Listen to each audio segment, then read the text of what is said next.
Selle ürituse põhiline eesmärk on näidata vanatehnikat liikumas. See on liikuv vanatehnika näitus.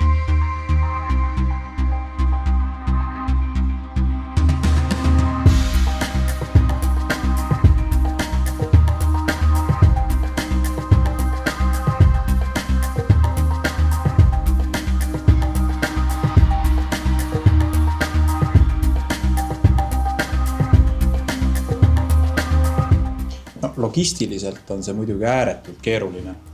Enam kui 200 sõidukit üheaegselt toimetada puhkuste ja suve kõrghooajal saare peale.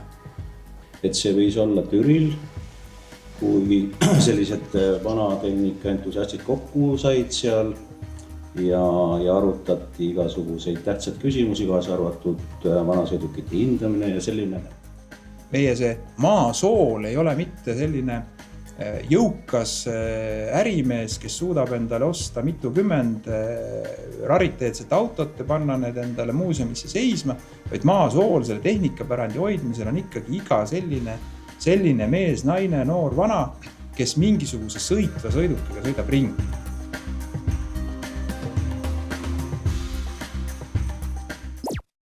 Kuidas sa vaatad tagasi Suursõit 2025 korraldamise kaasaaitamisel? Ega siis see korraldamine ongi ju selline asi, et kui sul peab vaim olema ja kui see peale tuleb, siis sa pead ära tegema. Ja sellega on ka niimoodi, et ega väga suureks seda korraldusgruppi ajada ma ei oska seda kampa juhtida. Ja siis paraku teed ju ise ära suure töö. Aga õnneks on mul väga head paar-kolm tiimiliiget, kes siis saadab kirju, kes siis koostab kirju ja mina siis teen selle nii-öelda jututöö ja ongi kõik. Meil rohkem vaja ei ole. Kas sulle meenub ka mõni eredam või ootamatu vahejuhtum Suursõidult? Suursõidu vahejuhtumeid on, pigem eredamalt tuleb see meelde, et kui sa oled nagu kõik ära korraldanud, siis sa tegelikult ja korraldad ka seda suursõidu ajal, siis sa tegelikult ei tea üldse, mis toimub. Ehk siis vahejuhtumid jäävad alati selja taha ja minust kaugemale. Aga minu jaoks on alati vahejuhtumid need, kui sa lähed kohale ja keegi, just suursõidu puhul ei ole see nii hull, aga Balti keti puhul on see ju iga riigi kätte on keegi esindaja, kes siis peaks seal nii-öelda need asjad kokkulepitult ära tegema ja kui sa kohale lähed, saad aru, et kurat, nüüd on hoopis teine plaan, uus plaan. Ja siis pead hästi kiiresti reageerima, et teised isegi tagant tulevad rahvamassid ja sõidukid ei saa sellest aru, et midagi valesti läks. Kuidas sõit üldiselt kulges? Kas kõik läks plaanipäraselt või tuli ette üllatusi? No tegelikult on need sõidud läinudki kõik plaanipäraselt. Tiim on hea ja kõige paremini läheb ta sellepärast plaanipäraselt, et üldiselt ju Suursõit on meie vanatehnika klubide kogukonnale juba tuttav asi. Ja kui midagi ei lähe plaanipäraselt, siis ei lähe nendega, kes on uued ja juurde tulnud. Mispärast ka me tegelikult ju ei propageeri seda väga meediakanalitel, kuskil sotsiaalmeediakanalitel, et tulge kõik ja me kõike ootame. Esiteks läheb see kamp liiga suureks ja käitumisreeglid nende jaoks on hästi võõrad. Meie vanatehnika kogukonna jaoks, siis vanatehnika klubide liidu klubi alla kuuluvate klubidele on tegelikult see käekiri kõik selge ja sellepärast alati see õnnestubki, sellepärast ongi seda tore teha. Ja ega ei tahagi suuremalt teha. Kas sul juba on praegu mõtteid või ideid, mida võiks järgmisel üritusel näiteks teisel juures teisiti teha või parandada? Alati, kui see üritus läbi saad, siis on niisugune kerge ohe, et huvitav, kas ma järgmist teen või tahan teha, aga kui see aeg hakkab lähedale jõudma, siis tuleb jälle mingi power sisse, aga võib-olla viimase suursõidu juures leida punti veel inimesi, kes tegelikult sel aastal meil olid, sellel viimasel suursõidul endine rallisõitja, kes tegelikult tegi väga kihvti trassi.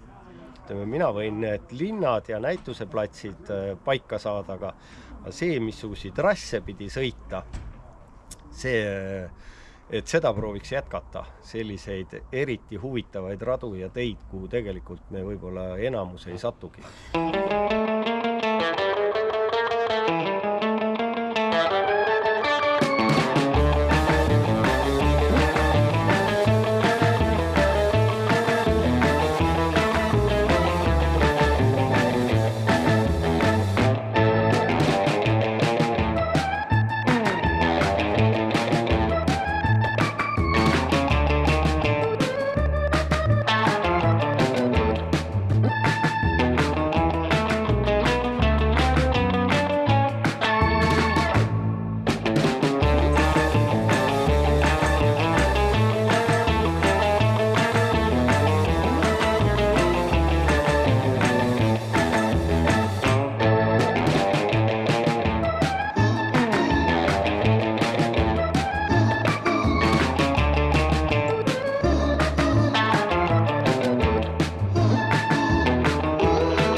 Kui palju aega ja inimesi selle ürituse ettevalmistus tegelikult nõuab? See on see meeskond, et me reaalselt näeme tegelikult siin figureerimas sihukest 2-3 meest, et me näeme Indrek Sirki, me näeme sind, Veiko, ja siis me näeme veel siin mõnda aktiivsemat inimest ja järsku tegelikult kas see tiim on ka tegelikult suurem? On ikka jah, selles mõttes, et ta on ikkagi ära jagatud maakonniti, et me üritame kaasata igast maakonnast klubi liikmete seast inimesi, kes on natukene aktiivsemad, aga ütleme põhituumik jah, on hästi pisike, meid ongi praktiliselt 3-4 ja mitte rohkem. Ehk meie töö hakkab pihta ikkagi juba 2 aastat ette. Ja siis, kui meil on see põhimõte paigas, siis me kutsume klubide liikmete esindajad kokku, küsime, kas on kellelgi ettepanekuid trasside osas, kas on maakonna osas ettepanekuid. Ja siis me kaasame liiklusabis väga palju. Nii et tegelikult see punt on, paistab välja see 3-4 inimest võib-olla, aga tegelikult see punt on võib-olla isegi 50-60 inimest, kõik, kes tegelikult märkamatult trassidel kaasa aitavad, on mootorrattaseltskonnad, on autodega, on külaseltskonnad, kes seal sulgevad teid niimoodi tõesti nähtamatute isikutena. Ja kui ma meenub seda, et palju me tänukirju välja anname, siis tegelikult umbes 70-80 tänukirjaga, ehk siis nemad on kõik need, kes on meil abis. Kas ka nagu noorem põlvkond on sellega kaasa tulnud või on see pigem inimesed otsivad seda vanatehnika seltskond, kes selle suursõidule tuleb, et pigem kas ta on siis nagu nostalgiast on nagu soetanud endale või taastanud selle auto või on ka nagu sihukest nooremat põlvkonda reaalselt peale tulnud? Tegelikult tuleb nooremat põlvkonda peale küll, kui seda tähele panna, aga selle noorema põlvkonnaga ongi nagu nende jaoks on hästi fun see üleüldse see sõitmine ja siis on see nende jaoks see, nagu see auto välimus või auto seisukord või vanus kipub nagu tahaplaanile jääma. Et kui vaadata neid üritusi, neid on ju tegelikult sadu aasta jooksul, mida kuskil tehakse, on see siis oma seltsisisesed, on need see Laadamosse, Volga, Muhu, pluss siis kõik külasõidud, need igasugused väljaminek, eraldi ameeriklased. Et meie proovime ikkagi seda võtta, me proovime vanemaid sõidukeid ikkagi rohkem kaasata ja me oleme ka pannud sellise märgi, et kui meil jääb alla paarikümne väga vana sõiduki, mis on enne sõjaaegsed, siis me tegelikult ju me helistame läbi, me innustame neid ikkagi välja tulema. Et nooremad tuleb peale, aga nooremad ei taha tulla, kus puudub kliimaseade ja kui vähegi võimalik, seda tuleb juba 80-ndate Mercedesega, kus on seal püsikiirus ja kliimaseade ja nii et aga see ei anna jälle pealtvaatajatele midagi, nii et me proovime ikkagi jääda oma liistude juurde ja saada neid vanemaid sõidukeid. Ja sellepärast ka see arvu me ei aja väga suureks, et pigem olgu neid vanemaid rohkem, siis neid uusi tänapäeva ventileeritud autosid. sellega ka suur tänu sulle, Veiko, ja ma arvan, et kogu see vanatehnika seltskond, kes sellel sõidul sõitis, ma usun, et kui sind ja neid teisi korraldajaid ei oleks olnud, siis sellist vahvat üritust ei oleks tulnud. Mina nii ei ütleks. Mina tulin ka ju siia kellegi asemele ja lähme meie eest, tulevad järgmised asemele. Alati asendamatuid ei ole. Suur tänu sulle, Veiko. Aitäh! Okay.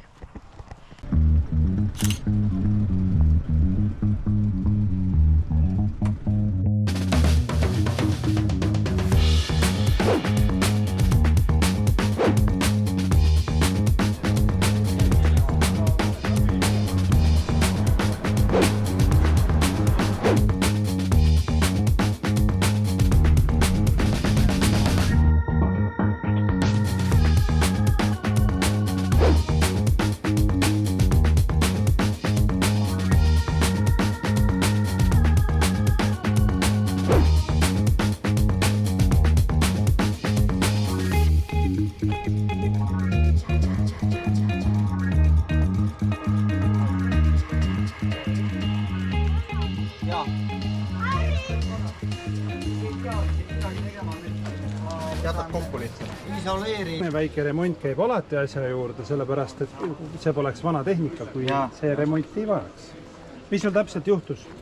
Tuledel lüliti põles maha ja nüüd siis panin juhtmed otse kokku ja nüüd saab sõidu ära sõita.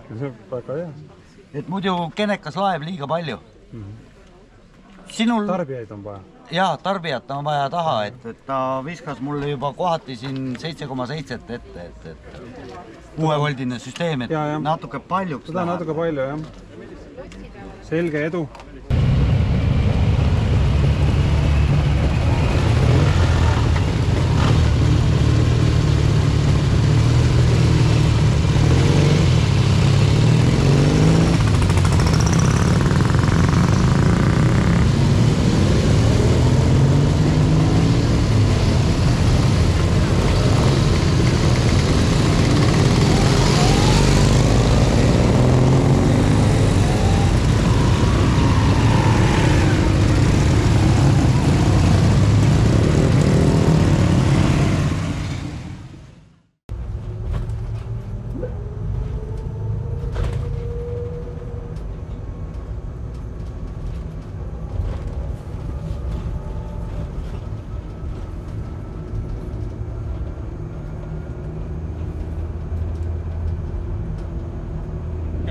No erinevaid numbreid võib-olla kõik ei olegi kuulnud, et kui palju masinaid siin on, kui vanad masinad siin on ja kui palju inimesi nendega kaasa liigub.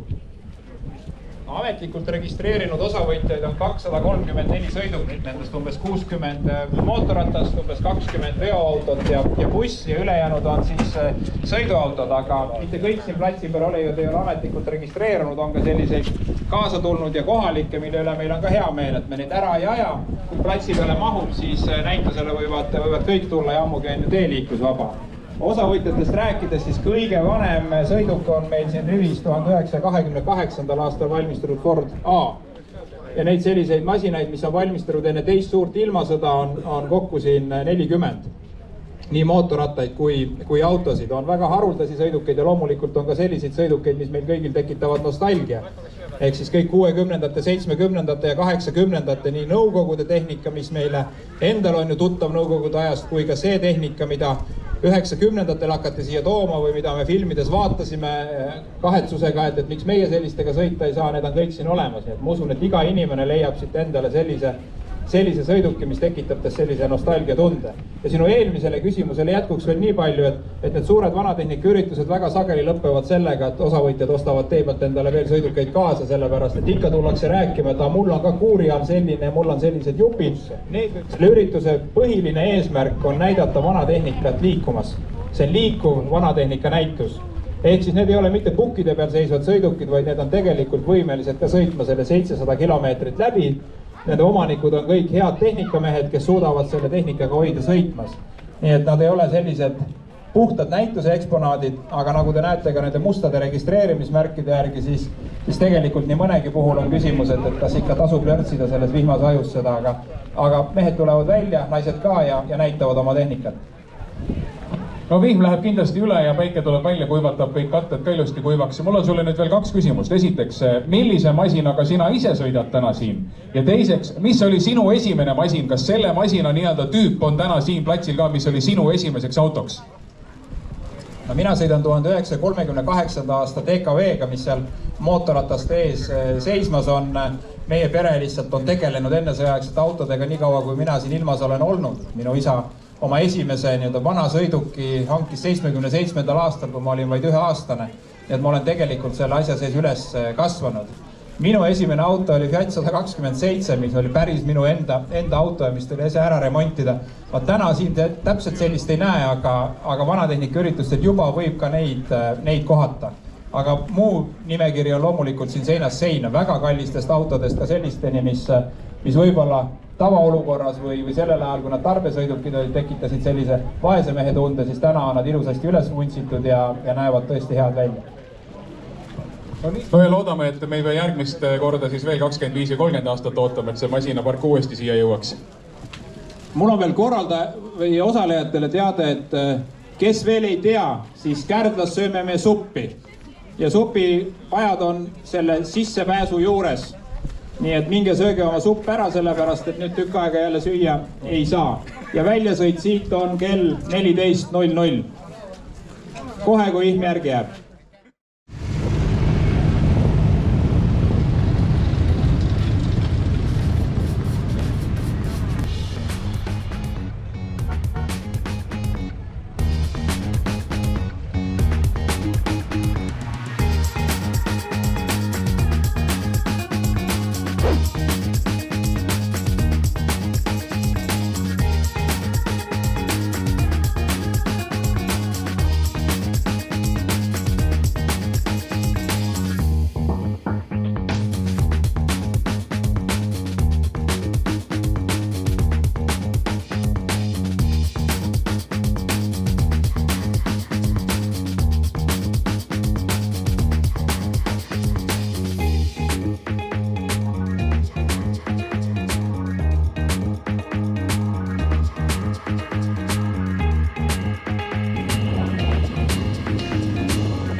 Sõida läbi! Palusin eelmine, kui nüüd ei teeks. Siis tuled niimoodi siia või? Minu teine õnnis.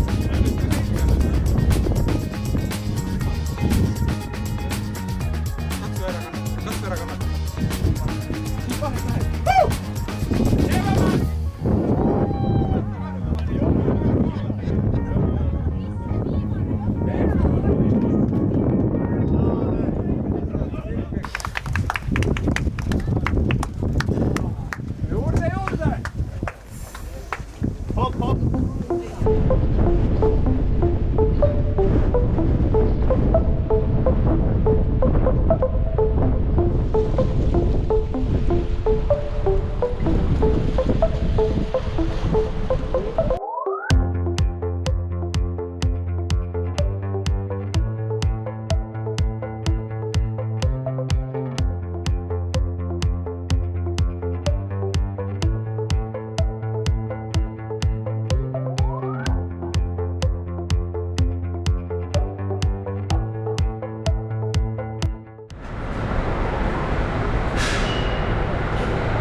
Heino, sa võtsid ka siin osa sellest 2025 aasta suursõiduüritusest.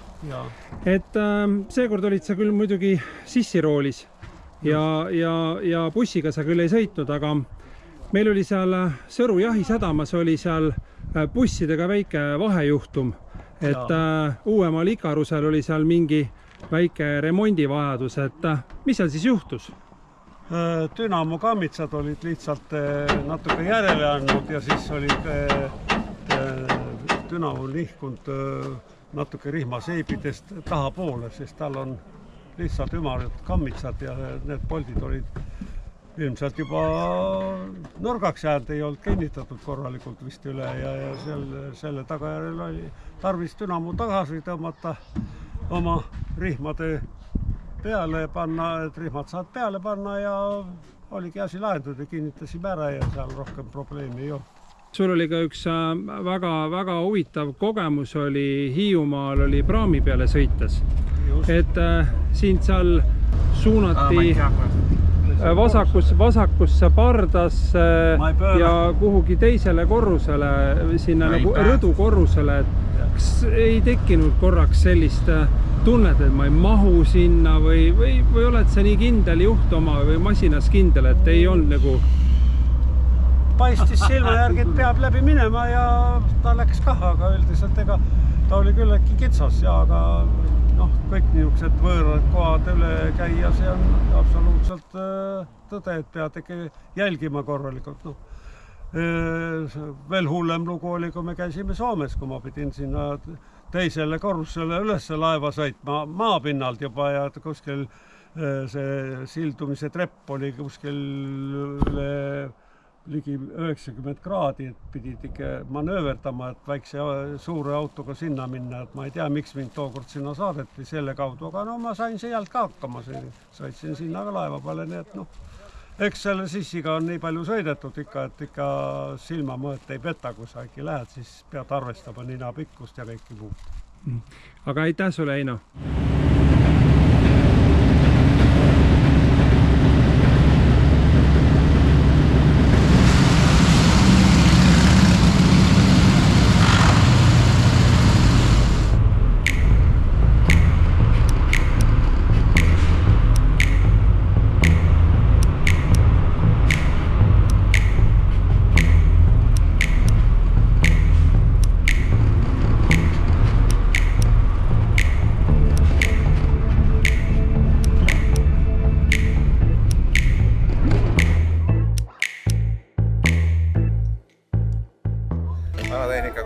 käitub jõud rooste eemaldamises.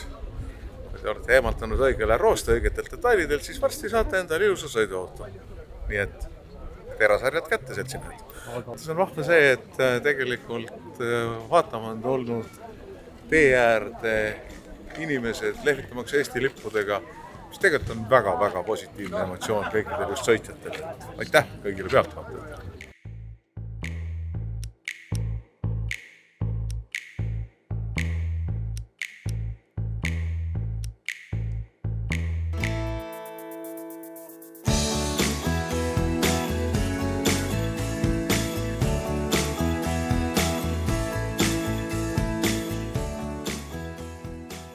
Huvi, tähendab ühesõnaga ühine huvi.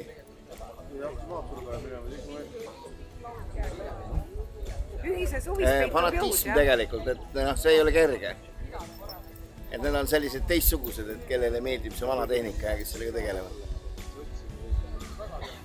Muidugi see on karm katsumus tegelikult, ma vaatan, see on palju vanemaid autosid, kes on sõitnud siin ju 4 päeva. Ja ilusti rivis kõik. Et see on päris karm katsumus.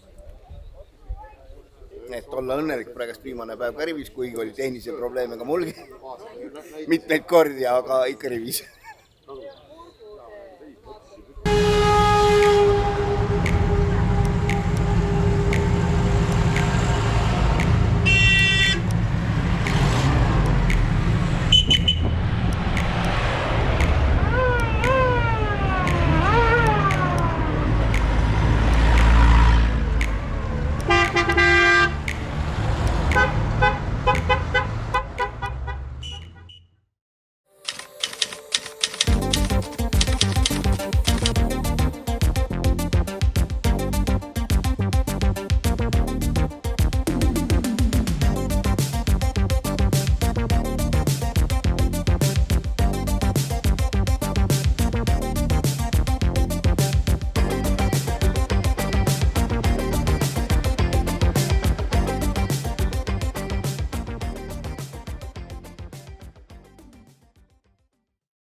Oleme täna siis külas Indrek Sirgi juures et vestelda üritusest vanasõidukite suursõit, mis siis toimus sellel aastal juunikuus. Tiit, mul ongi sinu jaoks kõigepealt küsimus, millest see suursõit 25 aastat tagasi üldse alguse sai ja kust tekkis selline mõte nii suure kokkusaamise korraldamises? No vaat sellega on nüüd nõndamoodi, et kui kõik ausalt ära rääkida, siis ega täpselt nüüd minuti pealt ei mäleta, millal see mõte tekkis, aga ma arvan, et see võis olla Türil, kui sellised vanatehnika entusiastid kokku said seal ja arutati igasuguseid tähtsad küsimusi, kaasa arvatud vanasõidukite hindamine ja selline. Aga minu mäletamist mööda oli ikkagi põhiajendiks see aastatuhande vahetus. Aasta 2000, see on selline ilus ümmargune number, et võiks korraldada mingisuguse sõidu kuskile poole ja ma arvan, et see oligi see põhjus, miks selline ümber Eesti sõit sai kokku pandud. Aga Tiit, miks te käisite seal Türil koos? See on nüüd hea küsimus, et miks me käisime, miks üldse tehakse igasugu imelikke asju, miks käiakse kalal, miks käiakse jahil, miks käiakse raamatukogus raamatut lugemas. Ju siis oli mingisugune vajadus. No 90-ndate lõpp oli ju tegelikult see aeg, kui hakati uusi klubisid looma. Uniku klubi oli ju lõpetatud, 95, 6, 7, 8 tuli uute klubide asutamine ja seda koostööd oli vaja. See oli tegelikult esimene kõige suurem koostöö üritus, mis sai ju klubidega koos tehtud. Klubide vaheline üritus, jah, kus oli siis mingisugune konkreetne asi, ehk siis hindamine tuligi päevakorrale ja siis tekkisid ju need tihedamad suhted. Ja miks Türi oli siis just sellepärast, et keset Eestit ja enam-vähem siis nagu võrdnema kõikidel tullad ja tänu siis Rahvamaja vastutulekule, et meil oli seal võimalik siis oma arutelusid pidada. Türi oli see koht, kus mitte kedagi diskrimineeritud. Ehk siis Tartu, Pärnu ja Tallinna meestele oli, ja ka Rakvere meestele oli täpselt sama teekond kohale tulla. Ei olnud nii, et lähme kellegi juurde koju ja siis eks ole, miks meie peame sõitma teisest Eesti otsast kohale. Et see on selline neutraalne koht olnud meil tegelikult ka pärast selliste keeruliste küsimuste lahendamisel, et kui on siuksed olukorrad, kus tuleb klubide vahelise erimeelsus ületada, siis minnakse ikkagi Türile. No pildiliselt kõige suurem muutus on see, et kui me vaatame 25 aasta tagust üritust, võrdleme seda tänasega, siis suuresti me näeme täna vanasõidukitena sõitmas sõidukeid, mis siis olid tavaliikluses. Aga see on sellise vanatehnika liikumise ja vanatehnika harrastuse selline paratamatus. Vanematele meestele sageli tundubki, et mis need tänapäeva üritused on mingisugustele noortele autodele, sest nemad ju kasvasid nende selliste autodega üles selline tarbesõiduk. Aga paratamatult selleks, et noori kaasa tuua, ongi vaja neid nii-öelda uuemaid sõidukeid vanameeste jaoks, aga tänases vaates on need juba vanad sõidukid. Ja teine väga oluline muutus tegelikult on sõidukite, ütleme siis visuaalne väljanägemine, tehniline seisukord. Kui ikkagi Nõukogude ajal tavatseti pikema ja suurema sõidu järel öelda, et see oli hea pikk sõit, et nüüd sai auto jälle kenasti sõidukorda, sai kõik remondid tee peal tehtud, siis tänapäeval naljalt enam tee peal remonti ei näe, et autod on oluliselt paremas seisukorras nii visuaalselt kui tehniliselt. Jah, aga seoses sellega on ära kadunud see mingi asi, mis seal remondi juures käib. Kuidas rehvi vahetada, kuidas karburaatorit lahti võtta, kokku panna. See oli täiesti tavapärane tegevus seal. Sa tahad öelda, et meie üritused on igavaks muutunud, jah? Mitte midagi pole enam teha, lihtsalt sõidame. Mõnes mõttes küll, ühest punktist teise, et ei ole seda ühist telkimist, seda ühist silgusöömist seal pika laua ääres. Et sellest on natukene kahju, aga ei ole midagi uut, et juba vaikselt uuemad tegelased küsivad, et aga kus see pikk laud siis on õhtul. Ikkagi igatseme seda, et tee peal saaks midagi remontida, et kellegi juhtuks avarii või auto läheks katki või õhtul viinalaua taga ikkagi mingisugune jõmin käiks ja keegi kellegi tülli läheks. Need asjad jäävad ikkagi meelde eredalt ja nende pärast ikka käiaksegi üritust. Need igavad steriilsed asjad, mis me praegu teeme, tuleb tegelikult ära lõpetada. Me üritame neid üritusi koos küll teha ja me sõidavad veoautod koos ja sõidavad sõiduautod koos ja seal ei olegi nagu kunagi väga vahet tehtud, on ju. Samas, kui ikkagi need mootorrattad on, siis ma tean ikkagi see mingisugune sisesüsteemis on ikka see, no meil on ikka oma üritus ja me oleme ikkagi mootorrattamehed, eks ole.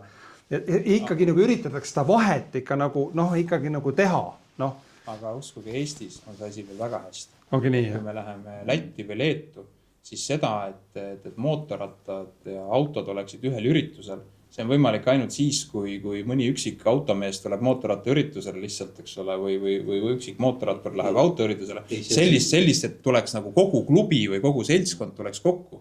Seda pole seal olemas. Isegi me näeme selle Balti keti sõidu korraldamisel seda, et Eestist tuleb 340 mootorratast, kes sõidavad seal ja Lätist ja Leedust tuleb sul heal juhul 1 või 2 või tuleb kedagi.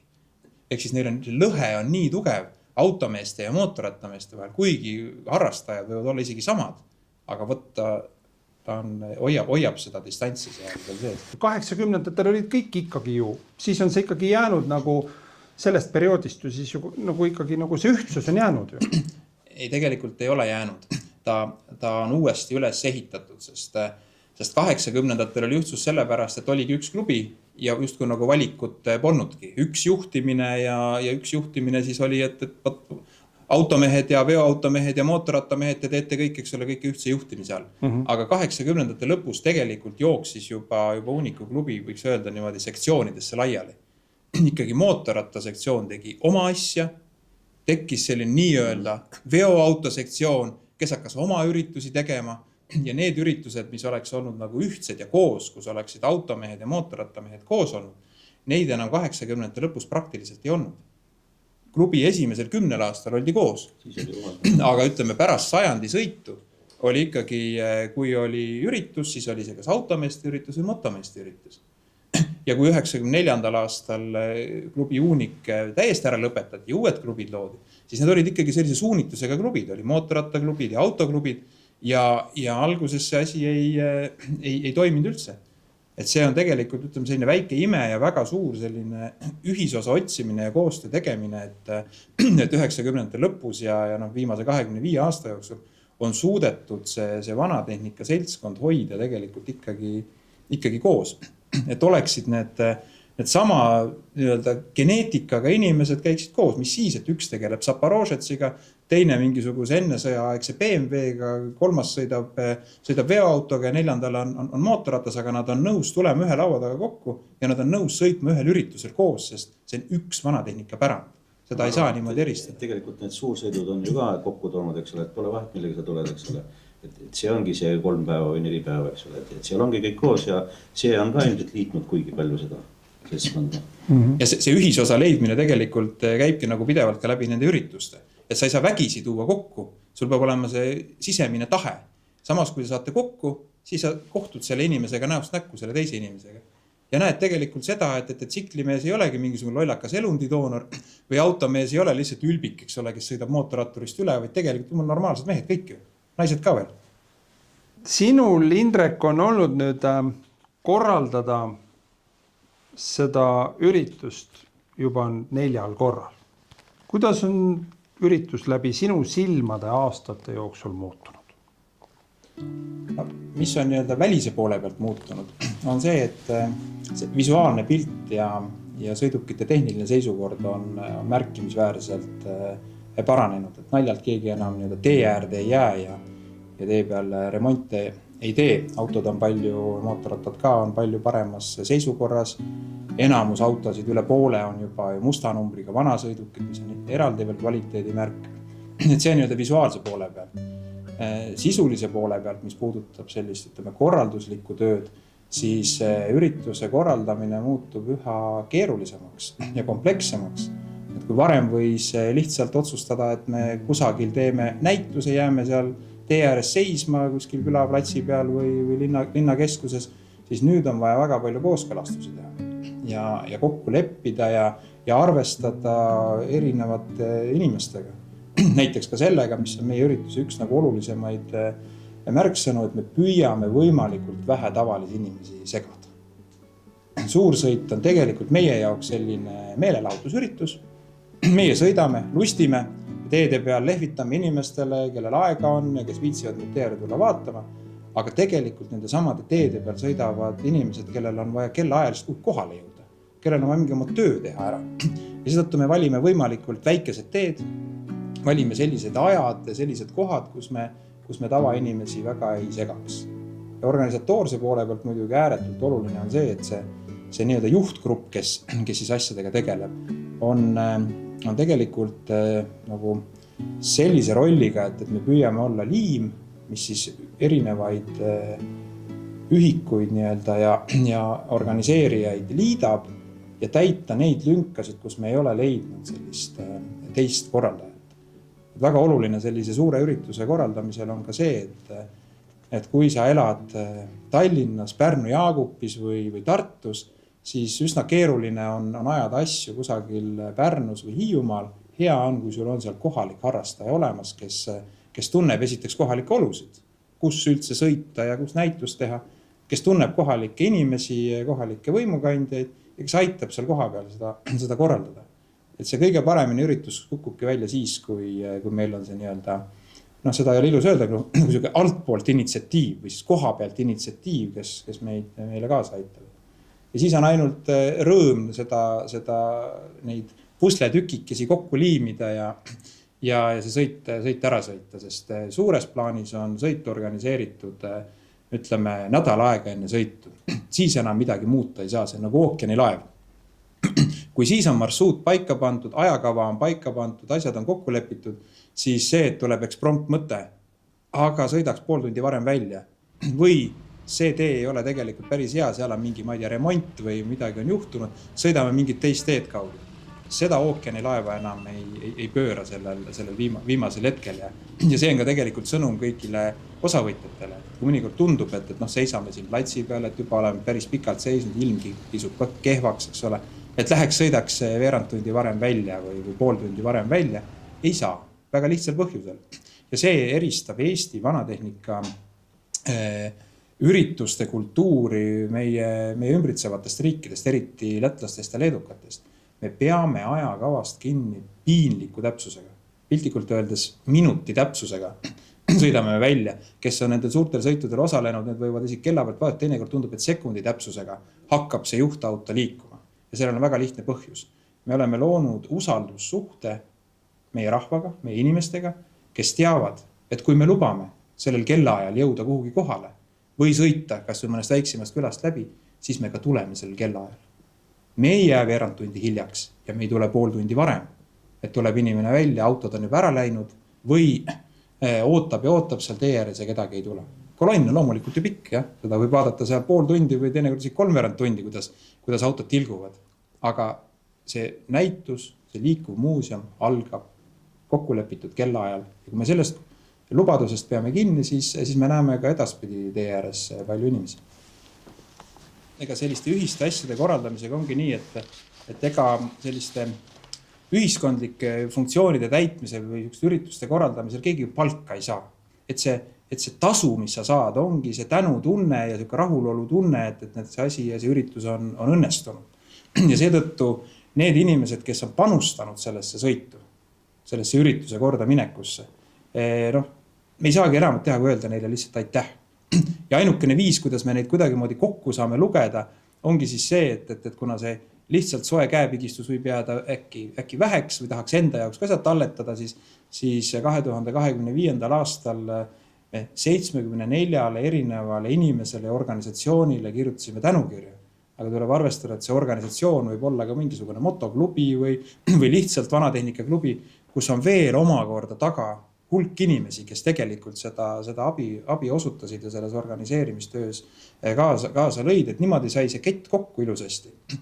Et see üritus toimiks ja oleks ilusasti korraldatud. Et see inimeste hulk on tegelikult väga suur, keda tegelikult me täname ja need, kellega sa siin praegu räägid ja intervjuusid teed, need lõppude lõpuks on see kõige väiksem osa sellest ürituse õnnestumisest, et see ongi see liim. Aga ketilülid on kokku pandud kellegi teise poolt. Ja see meid edasi viibki, rääkimata osavõtjatest. Kui osavõtjad saavad aru selliste sõitude üldprintsiipidest ja eesmärkidest siis see üritus õnnestub. Piisab ainult sellest, kui meil on 1 või 2 sellist inimest, kes näiteks arvavad, et tema ei ole näituse 1,5 tundi.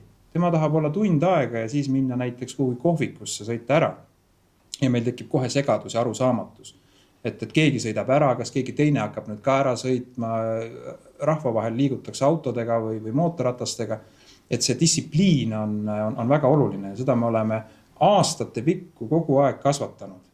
Tegelikult on sellel üritusel oma selline nagu stiil, oma väljanägemine ja kui sa sellega käid kaasas, siis sa saad seda nautida. Kui sa otsid sealt sellest voolusängist mingit teist teed, no siis sa põrkadki vastu kivi. Et see on tegelikult ka sõnum kõigil neile, kes nii-öelda tulevad uue osalejana sellisele üritusele, et jälgige, kuidas vanad olijad käituvad. Nad ei kiirusta, nad ei kihuta kuhugi minema, nad ei tee möödasõite. Samas on nad õigel ajal olemas. Nad teavad, et kui on välja sõit kell 12.00, siis on kõik autode juures, mootorrataste juures ja valmis käivitama. Nad teavad ka seda, et ei ole mõtet panna autot või mootorratast 10 minutit varem käima. Sellest ei toimu midagi. Kolonn ei lähe liikuma. Et need on sellised väga olulised põhimõtted, mida järgides ja ühtselt järgides on tegelikult võimalik seda üritust nautida ja pakkuda rõõmu ka kõigile teistele. Ja kus muidugi on üleskutse meie kogu ülejäänud kogukonnale on see, et ärge lootke selle peale, et keegi, kes on kogu aeg asju teinud, seda igavesti teeb. Et kõige paremad pöördumised näiteks suursõiduga seoses ei ole mitte see, et kas toimub, millal toimub või kus sõidetakse, vaid mis mina saan teha selleks. Et kuidas mina saan kaasa aidata sellele, et see üritus oleks tore ja toimiks. Et need on kõige paremad küsimused, sest meie Tiiduga ja Tõnuga ja nüüd ka Veikoga esitame iga järgneva suursõidu eel endale küsimuse, et kas seda kõike on vaja. On juba tehtud ka. Ja eriti keeruline on siis, kui inimesed ütlevad, et kuule, seekord tuli päris hästi välja. Kõik sujus jube hästi, meile väga meeldis. See tekitab sellise tunde, et aga enam paremini ei saagi. Ja kui enam paremini ei saa, siis sa ju mandud, jah?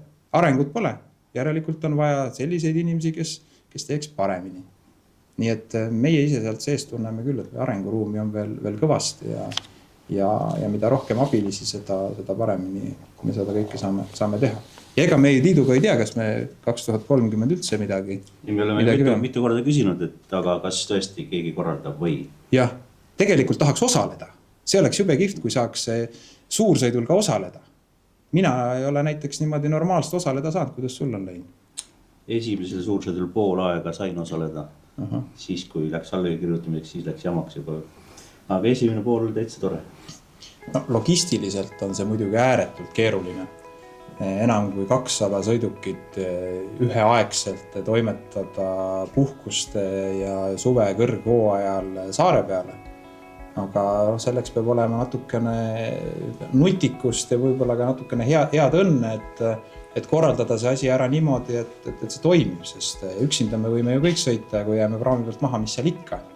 Sõidame järgmise praamiga ja korraldame oma graafiku ümber, aga siin on vaja ajakavas ka püsida. Mina ütleks, et tegelikult mulle meeldib, et selle suursõidu juures mingisugused põhimõtted ei muutu. Muutuvad sõidukid, mida me seal näeme, natukene muutuvad ka inimesed, sest osa jäävad ära, tuleb juurde inimesi. Muutuvad need kohad, kus me käime ja need teed, mis me sõidame, aga see emotsioon on sama. Ma arvan, et need, kes on suursõitudel pikalt käinud, nad tulevadki eelkõige selle emotsiooni pärast. Keegi ei vaata seda, et kes veel tuleb, et millised need osavõtjad seal on, et mis autode või mootorratastega tullakse või millistest linnadest läbi sõidetakse või kus näituseid tehakse. See ei ole oluline. Oluline on see emotsioon, mille sa saad sellelt sõidult kaasa, et vahet pole, kuhu me sõidame, meil on tore. Ja meil on hea olla selle ürituse käigus. Ja mis eriti oluline, mida me oleme püüdnud ikkagi suursõiduga nagu kokku leppida, on see, et ilm peab olema ilus. Et üks päev või pool päeva, seal natukene peab sadama sellepärast, et sa ikkagi sellist kokkulepet Eestimaa ilmataadiga ei tee, et sul 4 või 5 päeva järjest väike lõõskab paista, aga on õnnestunud ka seda. 2021 me vihma ei näinudki näiteks. 2025 nägime nagu korraks natukene midagi tibutas, aga sellega lõppes see ära. ja see on ka põhjus, miks me neid suursõite korraldame nüüd viimastel aastatel, viimastel kordadel enne jaanipäeva. Me ju kõik eestlastena teame, et jaanilaupäeva õhtul sajab vihma. No mis mõte on siis teha mingisugust üritust, kus me kõik saame kokku ja tahame õues olla, kui sellel päeval või sellel õhtul sajab vihma. Et sellepärast me ikka ilusasti lõpetame jaanilaupäeva õhtuks ära, et kõik saaksid kenasti minna koju, grillida, panna kummikud jalga, võtta vihmavarju välja ja suursõidu ajaks on meil siis kokkulepe selline, et siis ikkagi üldjuhul vihma ei saja.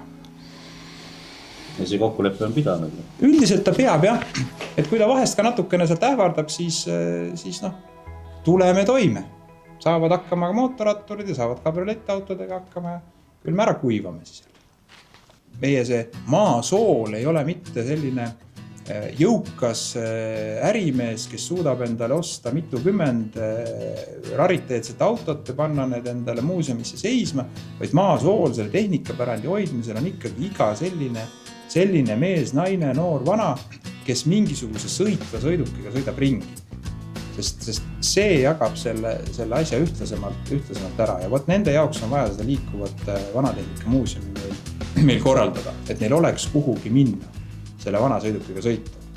Kui seda ei ole, no siis on see lihtsalt kodus nokitsen, pühapäeval käin korra naabrus asuvas poes ja tulen tagasi ja tegelikult ma ei kohtu nende sama diagnoosiga inimestega ja ma ei saa seda positiivset emotsiooni vastu.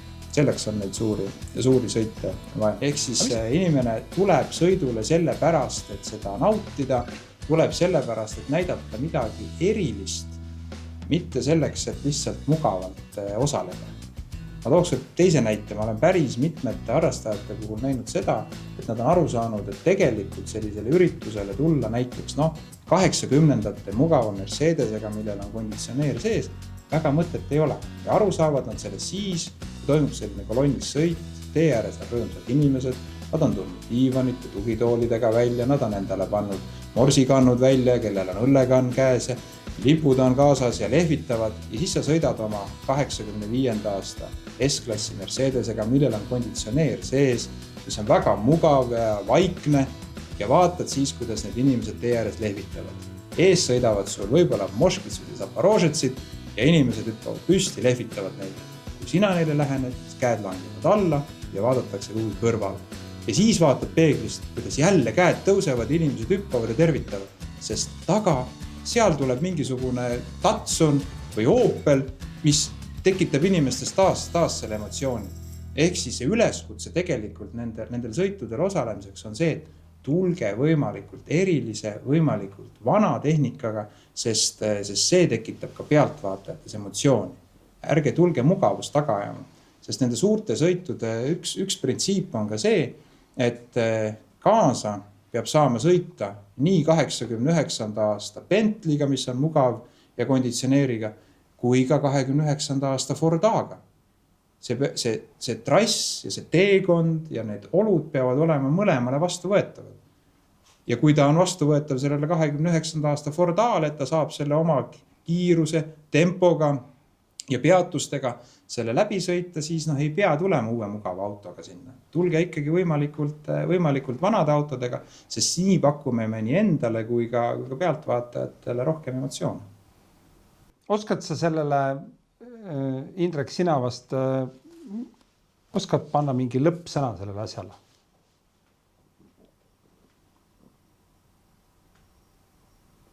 Jah. Tehtud. Purgis. On vaja pikemalt.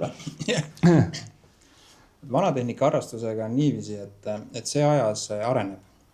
Me harrastame või ütleme see põhivool vanatehnika harrastajatest on sellised inimesed, kes on elus saavutanud mingisuguse tasakaalu.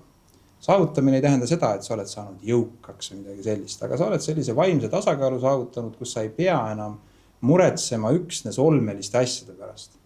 Kas mul on töökoht olemas, kas mul on piisav sissetulek, kuidas mu lapsed hakkama saavad, kuidas mu elukoht on, kas mul jätkub raha, et osta poest toitu. Taaskord, sa ei pea olema jõukas, aga sul peab olema mingisugune selline tasakaal, et sa jõuad ja suudad tegeleda millegagi veel. Ja teine pool sellest vanatehnika harrastusest on siis see, et mis meile tegelikult huvi pakub. Üldiselt nagu ka paljude muude selliste kogumiskirgedega või ka selliste ajaloo huvidega on ikkagi see, et meile kõige südamelähedasem on see, mida me oma lapsepõlvest mäletame. Minu isa esimene auto, minu lapsepõlve auto, minu enda esimene auto, millega ma sõitsin või mootorratas või minu pärast kasvõi buss, millega ma läksin esimest korda tööle või millega ma kooli sõitsin. See on meie seda lapsepõlve mälestus ja seetõttu see põhivool vanatehnika harrastusest on umbes sellised 40–60 aasta vanused sõidukid. Autod, mootorrattad, bussid. Nendest vanemad on juba sellised, kus meil väga sageli sellist isiklikku emotsionaalset sidet ei ole. Me ei ole lapsepõlves seal tagapingil sõitnud, meil ei ole seal süda pahaks läinud, me ei mäleta seda dermatiini lõhna, mis seal kuskil Žiguli tagapingil oli, või ei ole ihaldava pilguga vaadanud, kuidas naabrimehe läikiv Žiguli luks seisab maja ees ja miks meil sellist ei ole, miks me peame sõitma mingisuguse Mossega või hullem veel, eks ole, miks minu vanemad pidid sõitma mingisuguse enne sõjaaegse BMW-ga, eks ole, mis ju ka kogu aeg lagunes, aga oli teistsugune. Ehk siis see põhivool on seal. See on ka see põhjus, miks me näeme, kuidas vanatehnika ürituste see pilt või visuaalne pilt tegelikult muutub. Need sõidukid muutuvad üha nooremaks ja need vanad harrastajad, sest ma tuletan veel kord meelde, see haigus on ju eluaegne. Ma ei tea sellist inimest, kes oleks saanud terveks sellest vanatehnika pisikust ja hakanud tegelema hoopis millegi muuga. See käib ikkagi sul surmani kaasas, ehk siis need vanamehed, kes on selle asjaga tegelenud aastakümned, võivad vaadata, et kuulge noored, et mis jamaga te tegelete siin, eks ole, et need autod, mootorrattad, millega teie praegu sõidate, neid isegi ei toodetud veel siis, kui mina olin juba roolis. Ehk siis, aga seda on vaja. Ja Eesti vanatehnika harrastuse eripära on see, et meil on siin põlvkonnad kaasas. Ehk siis antakse seda pisikut edasi isalt pojale, aga ka isalt tütardele. Tulevad noored, kes tahavad sellega tegeleda ja võt just seda me peamegi hoidma. Ehk siis meil on küll vaja hoida elus ja mälestustes seda vana aega, aga samas me ei saa jääda sellesse vanasse ajasse kinni. Ehk siis tulevastel sõitudel on meil vaja seda, et lisaks nendele vanameestele, kes praegu korraldavad seda sõitu, tuleksid sinna kaasa ka nooremad, kes annaksid seda emotsiooni edasi, et kuidas tegelikult täna on vaja, mida meil toodatakse. Kas see puukodaratega tõldauto on see, mida oodatakse vanatehnika üritusele või peaksime me hoopis sõitma kõik BMW-de ja Žigulidele? Või võiks olla seal hoopis lai palett. Et muuseum ikkagi ongi meil selline pikk ajaperiood. Sa hakkad seda kolonni eestotsast vaatama, seal on 20-ndatest, 30-ndatest autod, mootorrattad ja lõpuks jõuad sinna juba tänapäevale lähedale, aga mitte tavalisele liikluspildi. Nii et selle nimel me saame kõik tööd teha ja sellepärast on Eesti vanatehnika liikumises võrdväärselt austatud, hinnatud nii uuemate sõidukitega tegelevad kui ka päris vanadega. Tere tulemast suursõidu! Suurepärane, aitäh teile veel kord!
Selleks peab sul olema mingisugune selline nagu ütleme siis valvelugu.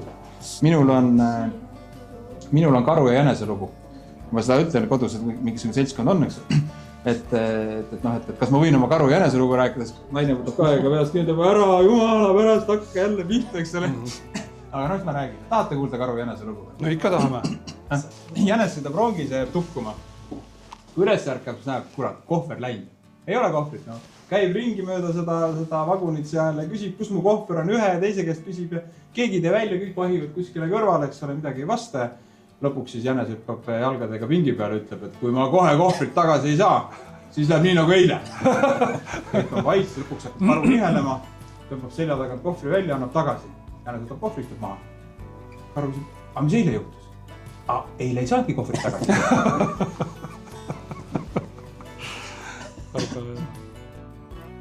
Saab küll ja siis pead sellest pruunist nupust vajutama. Siis läheb kogu elekter välja. Ei, aga sa võtsid ju, sinu seinakontaktis on olemas. Vajuta korraks välja.